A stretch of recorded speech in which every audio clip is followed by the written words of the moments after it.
everyone, welcome back to Relax with Animal Facts. I am Stef Wolfe, and today I am going to be learning with you about our furry, scaly, or possibly even slimy friends. And in today's case, it is definitely going to be a furry friend of ours because we are covering the oh so wonderful red fox. This is a very special listener episode dedicated to Tyler, Gary, Christy, Chloe, and to Jordan.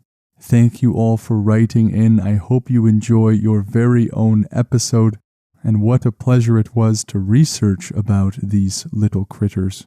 If you would like to request an animal and get your very own episode, along with learning cool facts about a creature that you find cool yourself, you can send a message to Relax with Animal Facts on Instagram.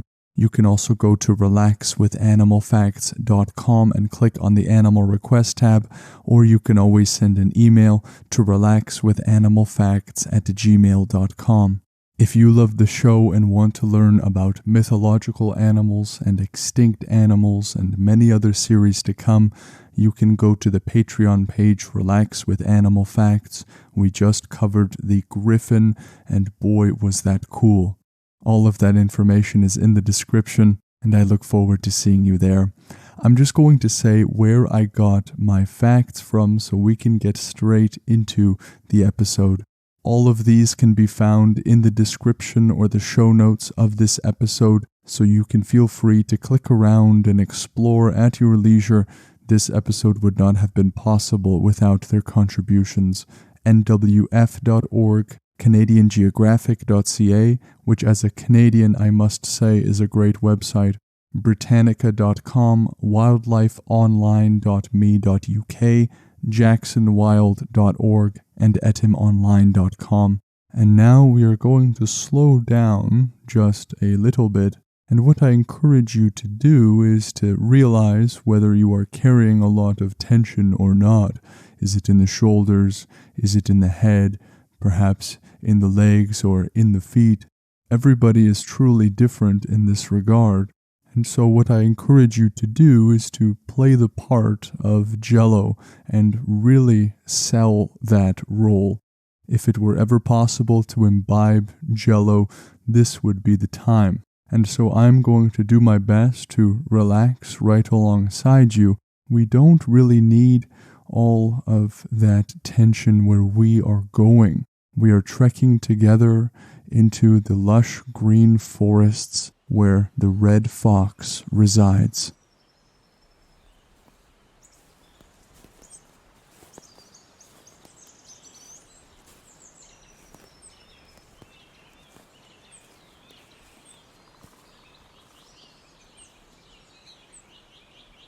The red fox, which is also commonly referred to as the common fox, is a species that is found throughout Europe, Asia, Northern Africa, and North America.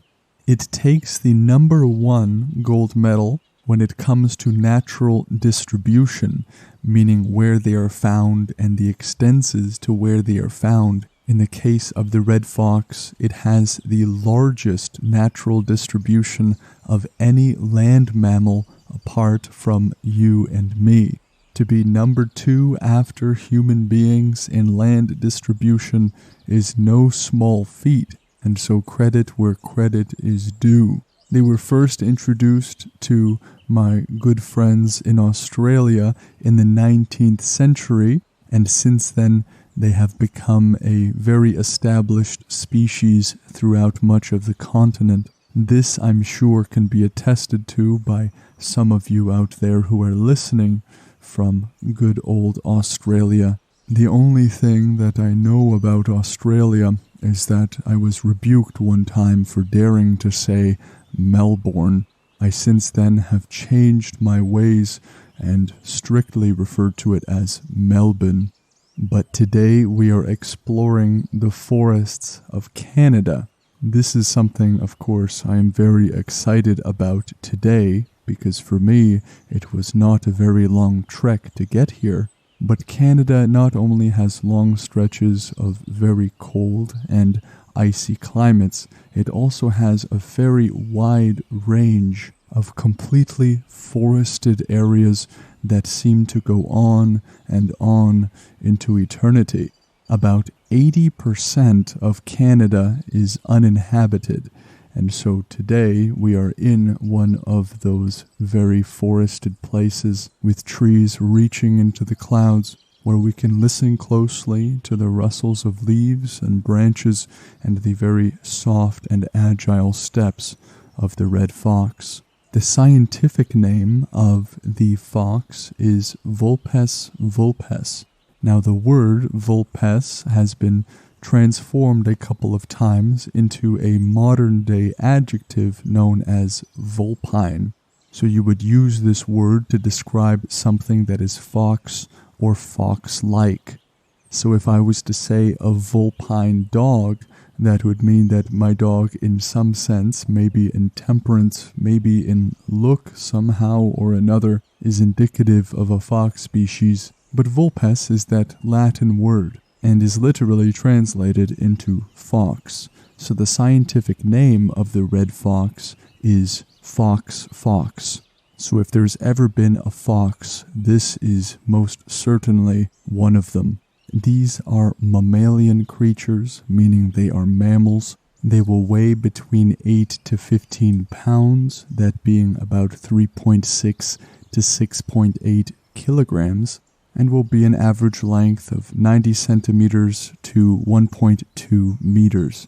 As we will learn later, their length, if their tail is taken into account, is significantly longer than if their tail is not. They most certainly have long and fluffy tails. But the red fox also has a pretty long snout. It will have red fur across their back, their sides, their face, and also their tail. But what makes the fox so utterly recognizable is that they have a grayish-white throat, chin, and belly. This will be accompanied by dark black feet and black-tipped ears that are large and pointed at the end. Maybe the absolute primary way to tell whether something is a fox or not is that fluffy white-tipped tail that comes at the very end. They will be on average about 2 feet tall, and as we learned a bit earlier, about 3 feet long. But despite those distinct markers, it is important to note that red foxes are not always red. There are times in which foxes of the same litter can be different colors.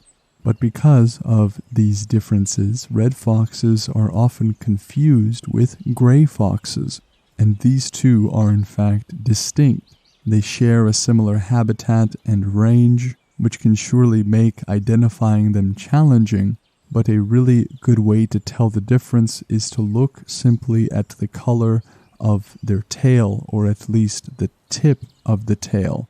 Gray foxes will have tails that are black-tipped, while red foxes will have tails that are white-tipped. So if you are ever unsure, the tip of the tail tells the story. Now that tail is used for a couple of things. Not only does it make a comfortable, warm blanket when they are sleeping, in which the tail is wrapped around their bodies in cold weather, their tail will act as a balancing mechanism as it does in many other species, and their tail is also used for communication.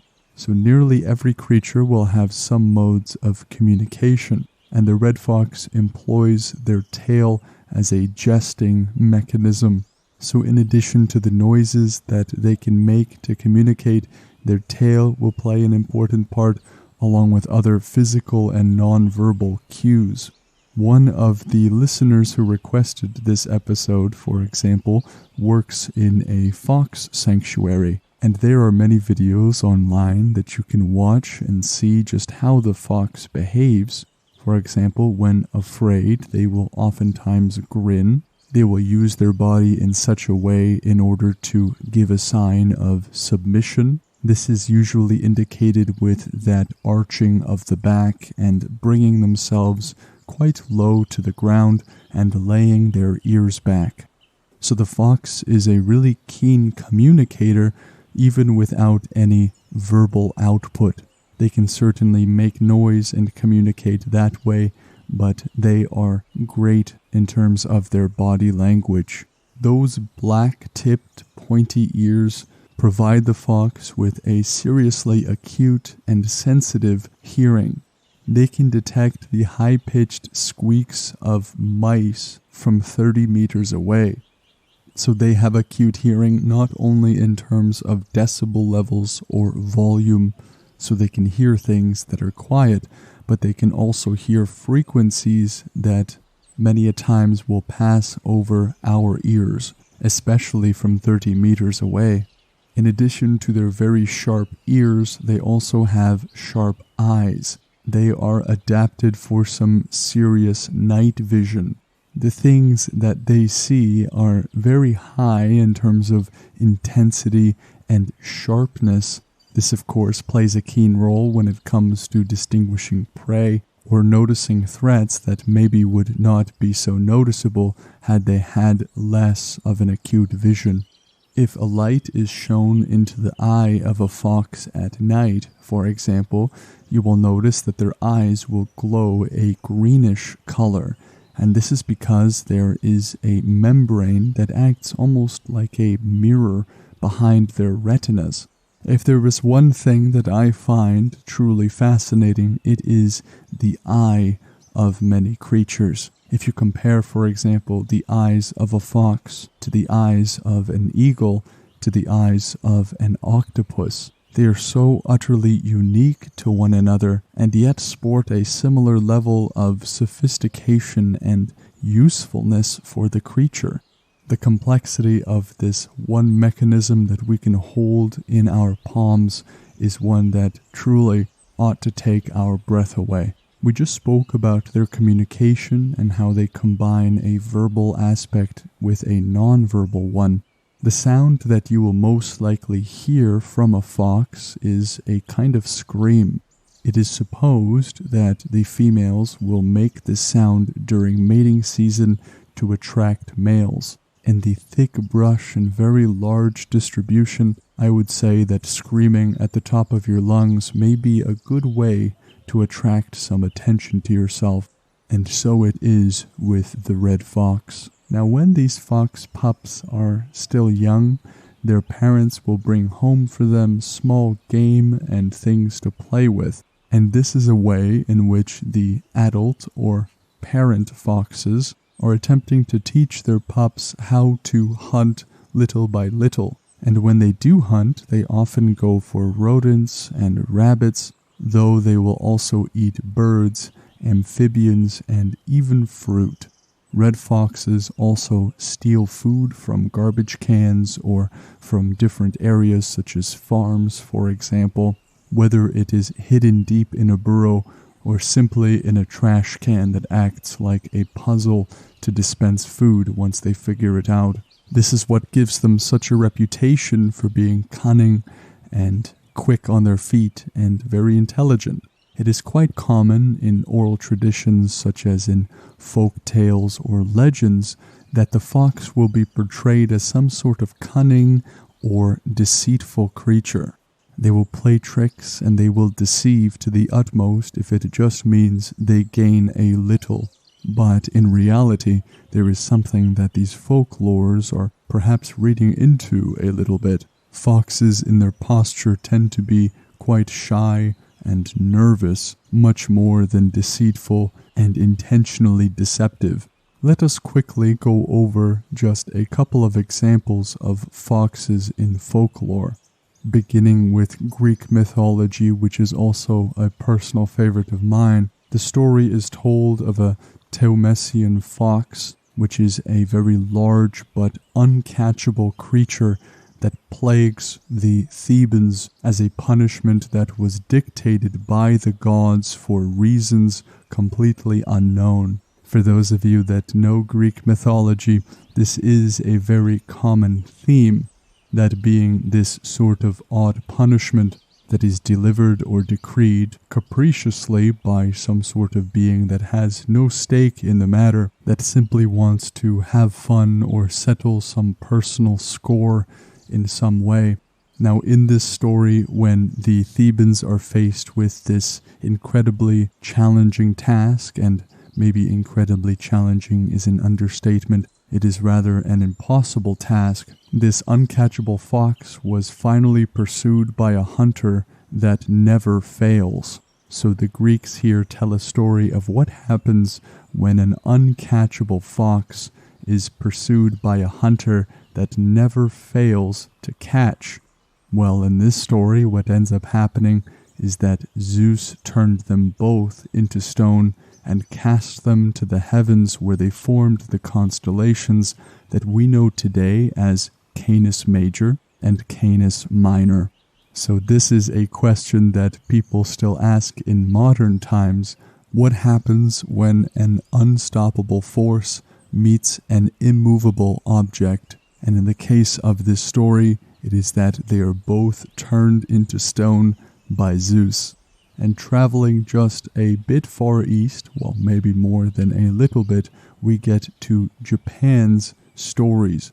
The fox, of course, has its intimate role in the Japanese lore, and I hope I don't pronounce this wrong, but the Japanese name for the fox is kitsune, and the stories of Japanese mythology tend to depict them as having some sort of magical power and with a posture of deception or cunning. So the fox culturally has quite a rich history, and you can feel free to explore all of those other stories. We were just at the tip of the iceberg. Now, the red fox can run up to 31 miles per hour. That's about 50 kilometers an hour. They can swim quite well, and they can jump over 6 feet. That might not seem like too much, but that is 3 times their height.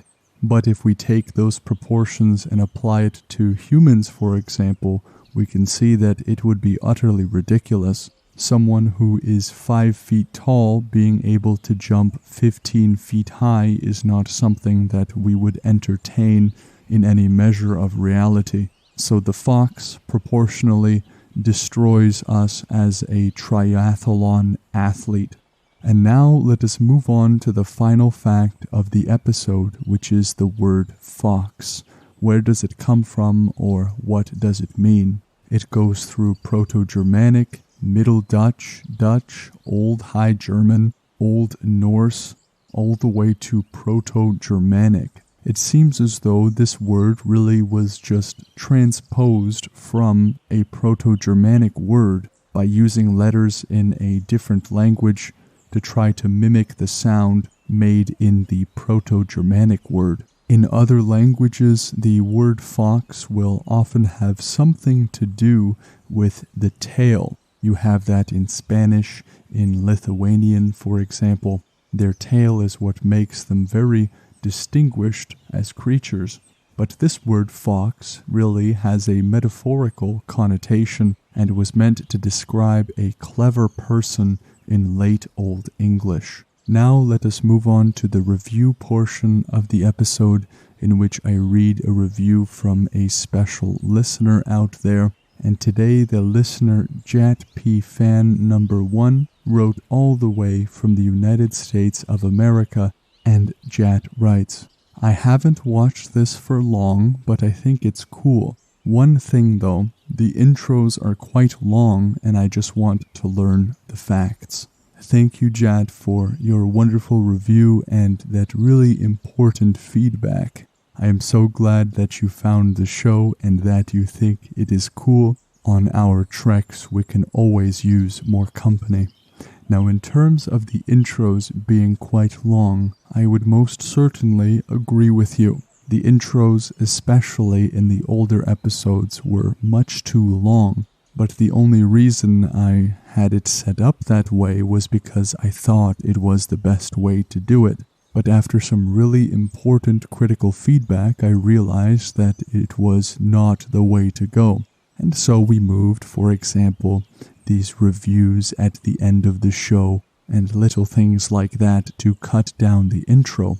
I am not sure how I would trim the intro any more than it is. I want to ensure that I say who this episode is dedicated to, because this show is entirely for you guys, and so I don't want to leave the shout out to the end. For example, I have to say, for example, where I got the facts from, because their stuff is used in the show, and I must give credit where credit is very rightly due. And so the intro now is something between maybe 2 and 3.5 minutes. Perhaps there is a way to shorten the intro a little bit, but I'm not entirely sure how to do it. If any of you out there have suggestions that you believe would be beneficial in shortening the intro somehow, I would be more than happy to engage with that.